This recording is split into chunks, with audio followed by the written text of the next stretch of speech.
അത് എന്തെങ്കിലും നമുക്ക് അറിയുന്ന സാങ്കേതികമായ അറിവുള്ള ആൾക്കാരുണ്ടാവും, അല്ലെങ്കിൽ കച്ചവടം അറിയുന്ന ആൾക്കാരുണ്ടാവും, അല്ലെങ്കിൽ വേറെ സിനിമ എടുക്കാൻ കഴിവുള്ള ആൾക്കാരുണ്ടാവും, അല്ലെങ്കിൽ റീഡിങ്ങിൽ പിന്നെ എഴുതാനും കഴിവുള്ള ആൾക്കാർ, എന്തെങ്കിലും ഓരോരുത്തർക്കും ന്യൂനത. എല്ലാത്തിൻ്റെ അച്ചുതണ്ട് ഫൈനാൻസാണ്. അതെ അതെ. ഇപ്പം ഫിനാൻസിൻ്റെ ആൾക്കാരെ സമീപിക്കുക എന്നുള്ളത് അത് ഒരു ഇതാണല്ലോ, ഒരു കൾച്ചർ തന്നെയാണല്ലോ. അതിന് അപ്പോൾ അങ്ങനെ ആരെങ്കിലും കഴിവുള്ള ആൾ വന്നു കഴിഞ്ഞാൽ അവൻ്റെ കഴിവുകളും ഇതെല്ലാം നോക്കിയിട്ട് അവന് ഒരു വിലയിരുത്തും. ഇത്ര അവന് ഏതെല്ലാം രീതിയിൽ അവൻ പ്രവർത്തിക്കുന്ന ആളാണോ മടിയനാണോ എന്നൊക്കെ നോക്കി പല പ്രാവശ്യം ഒരു ചെക്കിങ് ഒക്കെ ഒരു 2-3 മാസം അവരെ നടത്തിയിട്ട് അവൻ്റെ കഴിവുകൾ മനസ്സിലാക്കിയാൽ അവൻ ആ ബിസിനസ് ഞങ്ങൾ ഒരു ഫൈനാൻസ് ഞങ്ങൾ കൊടുക്കും. അത് ഫൈനാൻസ് വെച്ചാൽ ഒരു 50% ആക്കിയിട്ട് അവന് കൊടുത്തിട്ട് അവനെ കൊണ്ട് ചെയ്യിപ്പിക്കും. അത് തീർച്ചയായിട്ടും നന്നായിട്ടുണ്ടാവും. പക്ഷെ അത് ചിലപ്പോൾ ഞങ്ങൾ തുടങ്ങുമ്പോൾ തന്നെ അത് ലേശം നെഗറ്റീവായിട്ട് കണ്ടാൽ അന്നേരം കട്ട് ചെയ്യും. അത് കട്ട് ചെയ്യും. പിന്നെ അങ്ങനെ അതുകൊണ്ട് ഞാൻ കഴിവുള്ള ആളുകൾ എൻ്റെ അടുത്ത് വന്നാൽ ഏത് തൊഴിലാണ് ഏത് ബിസിനസ്സിലാണ് കൂടുതൽ കഴിവുള്ളത് അവന് വന്നു കഴിഞ്ഞാൽ എല്ലാം എൻ്റെ അടുത്ത് ചേർക്കാൻ പറ്റും, എൻ്റെ അടുത്ത് ചേർക്കും. അല്ലെങ്കിൽ അവൻ്റെ ബിസിനസ് തനിയായിട്ട് ഇതിട്ട് തനിയെ ബിസിനസ് ഉണ്ടാക്കാൻ പറ്റുമെന്ന് കണ്ടാൽ അവർക്ക് ഉണ്ടാക്കി കൊടുക്കും. അതാണ് നമ്മൾ അങ്ങനെയാണ് ചെയ്യുന്നല്ലേ, കൃത്യമായി സെലക്ട് ചെയ്തിട്ട്. ഇവിടെ എത്രയോ കുട്ടികൾ ജോലിയില്ലാതെ കിടക്കുന്നുണ്ട്. നമുക്ക് ഭയങ്കര സങ്കടം ഉണ്ടാകും കാര്യത്തിൽ. ഇവിടെ എല്ലാ സാഹചര്യങ്ങളും ഇന്ന് കേരളത്തിലുണ്ട്. എല്ലാം ഇന്ന് പുറത്തേ പോകേണ്ട കാര്യമില്ല, അത്രയും സാഹചര്യം. പക്ഷേ ഇവിടുത്തെ ആ സാഹചര്യങ്ങൾ നമ്മൾ യൂട്ടിലൈസ് ചെയ്യാൻ ശ്രമിക്കുന്നില്ല എന്നാണ്. കാരണം ഇവിടെ നിന്ന് പരിശ്രമിച്ചാൽ 10 രൂപ കിട്ടുമ്പോൾ ഫോറിൻ കൺട്രീസ് പോയാൽ 25 കിട്ടും. അപ്പോൾ എല്ലാം ഫോറിനിലേക്ക് പോവാണ്. അപ്പോൾ ഇവിടുത്തെ ബുദ്ധി പിന്നെ മാത്രമല്ല, ഇവിടെ ഏറ്റവും നല്ല പഠിച്ച് സാഹിത്യന്മാരും ഡോക്ടർമാരെല്ലാം തന്നെ ഇവിടെ നിന്ന് കിട്ടുമ്പോൾ 30,000-40,000 രൂപ ശമ്പളം കിട്ടുമ്പോൾ മറ്റിടത്തിൽ 2 ലക്ഷം 3 ലക്ഷം കിട്ടും. അപ്പോൾ എല്ലാവരും അങ്ങോട്ടേക്ക് പോവാണ്. അതുകൊണ്ട് എന്തായെന്നറിയോ, ബുദ്ധിമുട്ടലും മുഴുവനും നമ്മൾ ഇങ്ങനെ ഒഴുകിക്കൊണ്ടിരിക്കുകയാണ്. നമുക്കത് ശമ്പളം കൊടുത്ത് നിർത്താനുള്ള സാമ്പത്തിക ശേഷിയില്ല. പക്ഷേ ഞാൻ ഇന്ന് ഇന്ത്യനെ പോലെ ഏറ്റവും സമ്പൂർണ്ണമായ ഒരു രാജ്യം വേറൊന്നുമില്ല. തടസ്സങ്ങൾ എങ്ങനെയാണ് മാറ്റുന്നത്? തടസ്സങ്ങൾ വരുമ്പോൾ എങ്ങനെയാണ് മാറ്റുന്നത്? തടസ്സങ്ങൾ നമ്മൾ എന്തും ഒരു കുട്ടി പിന്നെ ബഹളം ഉണ്ടാക്കുമ്പോൾ ആ കുട്ടി ബഹളം ഉണ്ടാക്കുമ്പോൾ അത് ഞാൻ അതിൻ്റെ വഴി പറയുന്നത്, ആ കുട്ടി ബഹളം ഉണ്ടാക്കുമ്പോൾ ഞാൻ പോയി അടിച്ചു കഴിഞ്ഞാൽ തടസ്സം തീരുമില്ല. പിന്നെയും കരഞ്ഞുകൊണ്ടിരിക്കും. അവനോട് എന്താ മോനെ വേണ്ടത്, ഇൻ്റെടാ എനിക്ക് എന്താ വേണ്ടതെന്ന് വെച്ചാൽ അവന് സ്നേഹത്തോട്, അല്ല അവൻ കരയുമ്പോൾ നമ്മളും കരഞ്ഞാൽ എന്താണ് ഇവന് കരയുന്നതെന്ന് വിചാരിക്കും. മനസ്സിലായി. അവൻ കരയുമ്പോൾ നമ്മൾ ഇങ്ങനെ കരഞ്ഞുകൊണ്ടിരിക്കും. അല്ലെ അവൻ്റെ ഫീലിങ്ങിന് നമ്മൾ ഏറ്റെടുത്തുകൊണ്ട് ചെയ്ത് കഴിയുമ്പോൾ ആ കുട്ടി സൈക്കോളജിക്കലായിട്ട് ഇങ്ങനെ നോക്കും, ഇവരെ മുഖത്ത് നോക്കും, ഇങ്ങനെ ശ്രദ്ധിച്ചു നോക്കും. മുഖത്ത് നോക്കുമ്പോൾ എന്താ ഇവൻ കരയുന്നതെന്ന് നോക്കും. അവനങ്ങ് നിന്നു. അപ്പോൾ അവൻ്റെ പിന്നെ നിന്ന് കഴിഞ്ഞാൽ അവനോട് ടാക്ടിക്കായിട്ട് ഒരു മുട്ടായി അവൻ്റെ ഇഷ്ടപ്പെട്ട സാധനങ്ങൾ അവന് കൊടുത്ത് അവനെ നമ്മൾ മാറ്റുക. ഇതാണ് ഏറ്റവും നല്ല വഴി. അതിപ്പോൾ ഒരാളെ അടിക്കാൻ വരുന്ന ആളോട് നമുക്ക് പറയാം എന്താ നമ്മുടെ പ്രശ്നം, എന്ത് കാര്യങ്ങൾ പറഞ്ഞാൽ ചെയ്തത് രണ്ടാമത്തെ കാര്യം. പക്ഷെ ആദ്യം അവൻ വരുന്ന ശക്തിയിൽ ഒന്ന് കുറപ്പിക്കുക. അതായത് അതാ പറയും ഓടുന്ന ബസ്സിൽ ഓടിക്കയറണം എന്ന് പറയും. ഓടുന്ന ബസ്സിൽ നമ്മൾ മുമ്പിൽ നിന്നിട്ട് നിൽക്കണമെന്ന് പറഞ്ഞാൽ ചിലപ്പോൾ തട്ടി നമ്മളെ കേട്ടിട്ടു. പക്ഷെ ഓടുന്ന ബസ്സിൽ മെല്ലെ ഓടി അതിൽ കയറി കഴിഞ്ഞാൽ ആ ഡ്രൈവിംഗ് സീറ്റ് നമുക്ക് കൺട്രോൾ ചെയ്യാം. മനസ്സിലായി? എങ്ങനെ ചെയ്യാം. അപ്പം ഓടുന്ന ബസ് ഓടിക്കയറുന്ന അതിൻ്റെ ആ വേഗതയിൽ നമ്മൾ അവരെ കൂടി തന്നെ പോവുകയാണ്.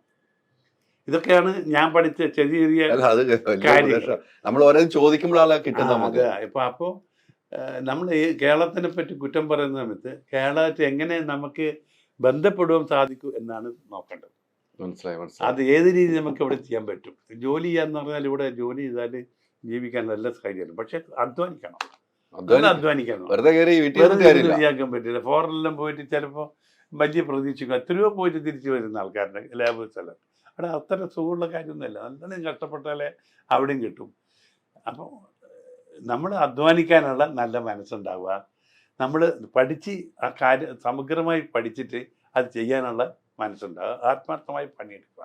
തീർച്ചയായിട്ടും വിജയിക്കണം. ശത്രുക്കളില്ലേ? ശത്രുക്കൾ നമ്മൾ വിചാരിക്കരുത്. നമ്മുടെ ശത്രുക്കൾ എന്ന് പറഞ്ഞാൽ നമുക്ക് എപ്പം എല്ലാം ശത്രുക്കൾ. നമുക്ക് ജലസ് നിറയെ ആൾക്കാരാണ്.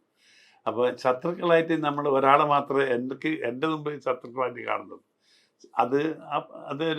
അത് എൻ്റെ പ്രസ്ഥാനത്തിൻ്റെ പേരിലാണ്. മനസ്സിലായില്ലേ? ഇപ്പോൾ ഞാൻ ശ്രീനാരായണ ഗുരുദേവൻ്റെ ഒരു ഭക്തനാണ്.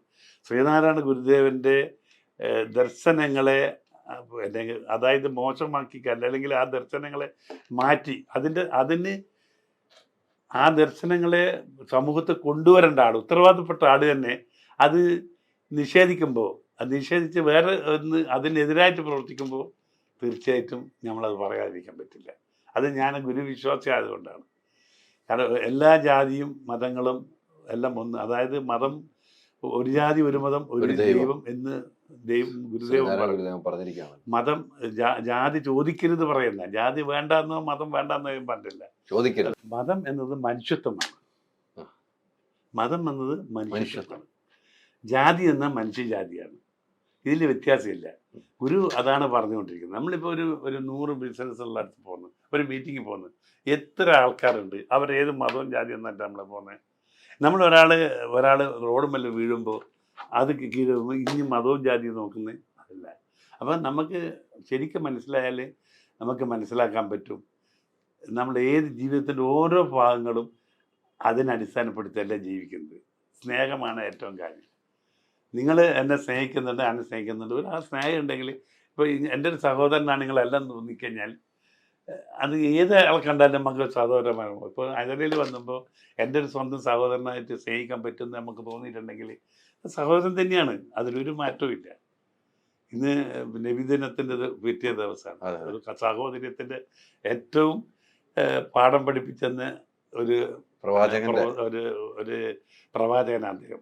അപ്പോൾ അദ്ദേഹത്തിൻ്റെ വാക്കുകൾ നമുക്ക് ഏത് വാക്കുകൾ, ഇതിപ്പം മുസ്ലിം ആയാലും ക്രിസ്ത്യാനി ആയാലും ഹിന്ദു ആയാലും പ്രവാചകന്മാരൊക്കെ സന്ദേശം ഒരു ജാതി ഒരു മതം ഒരു ദൈവം, അതായത് മനുഷ്യത്വം എല്ലാവരും ഒന്നെന്നുള്ള മാത്രമേ ഉള്ളൂ. എല്ലാവരും സ്നേഹിക്കുക എന്നാണ്. ഒരു മതം ഒരു ഘടനാറ്റിരുത്താം, ഇന്ന രീതിയിലുള്ള മതമാണ് ഞങ്ങൾ, ആ മതത്തിന് നിങ്ങൾ ചേരുക.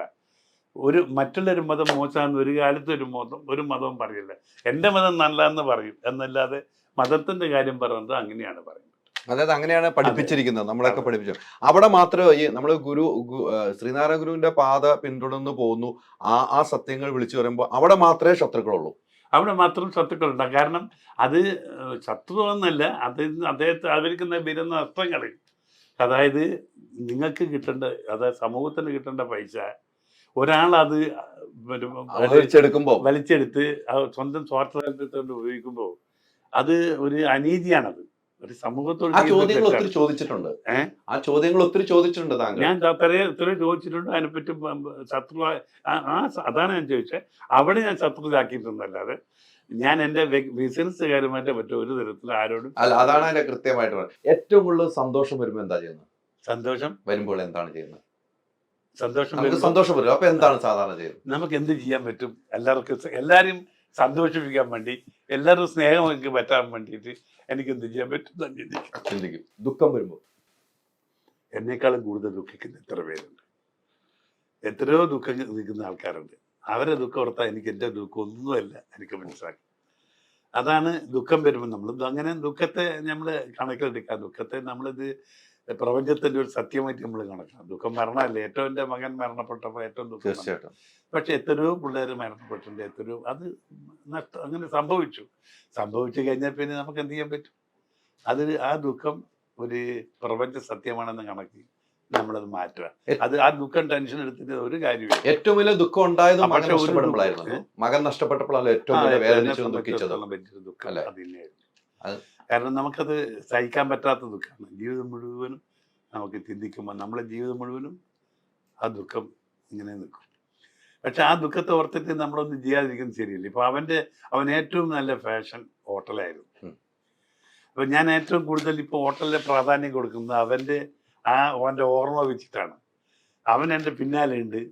അവന്റെ ആത്മാവിന് ഏറ്റവും സന്തോഷം കുറെ ഹോട്ടലുകൾ എടുത്തിട്ട് അതിന്റെ പേര് ഇങ്ങനെ ഈ രീതിയിൽ ഹോട്ടൽസ് ഇങ്ങനെ എഴുതുമ്പോൾ ഗൂഗിൾ ഹോട്ടൽസ് ഇടുമ്പോൾ അതിന് അവൻ്റെ ആത്മാവിന് സന്തോഷം ഉണ്ടാകും എന്നുള്ള സന്തോഷത്തിൽ കൂടി ആ ദുഃഖം ഞാൻ നിരാകരിച്ചു.